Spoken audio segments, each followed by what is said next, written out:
Ibrahim Traore bila shaka amewastua watu wengi barani Afrika, hususan viongozi wa kijeshi baada ya uamuzi wake na ushujaa wake kulichukua taifa la Burkina Faso na kulifanya taifa linalofanya vizuri kiuchumi na kimaendeleo barani Afrika.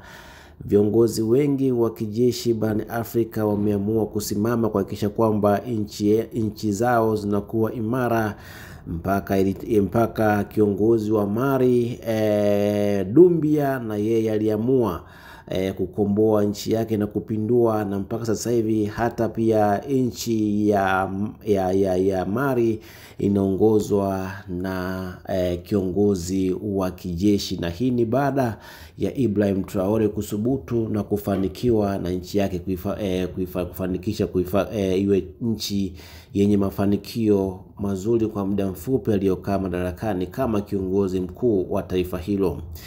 Lakini baada ya speech ya leo ya bwana Tesha, Captain Tesha, wa Tanzania kwenye comment wamemiminika kweli kweli na kusema kwamba Tanzania tumepata Traore wetu.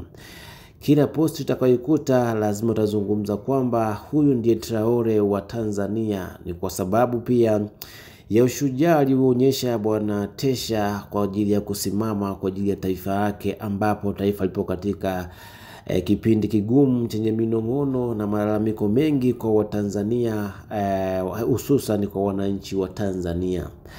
Na hii yote imeibua hisia hizi kwamba bwana Tesha anaweza kawa ndiye kiongozi, ndiye Traore wa Tanzania, ni kwa sababu ya usubutu na ushujaa aliochukua. Hakuna kiongozi aliyesimama kuzungumza maneno kama haya, hususan hawa viongozi wa kijeshi. Tumeshuhudia baadhi ya klipu kwa Mange Kimambi zikipostiwa, lakini wanajeshi hao wamekuwa wakificha nyuso zao bila kuonekana na wakimsihi Mange Kimambi asija kawaonyesha.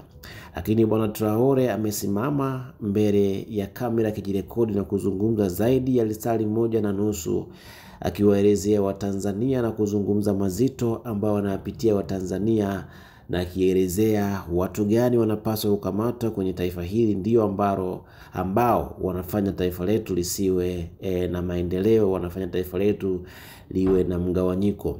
Amezungumza vitu vingi pia, kunyonya vyama vya upinzani, kukosekana uhuru wa maoni kwa Watanzania, kutekwa watu, lakini pia kuwafunga viongozi wa ngazi wa vyama pinzani bila sababu za msingi. Hiki kitu kimewafanya Watanzania waporomoke kwenye comment na kusema kwamba huyu ndiye Traore wa Tanzania.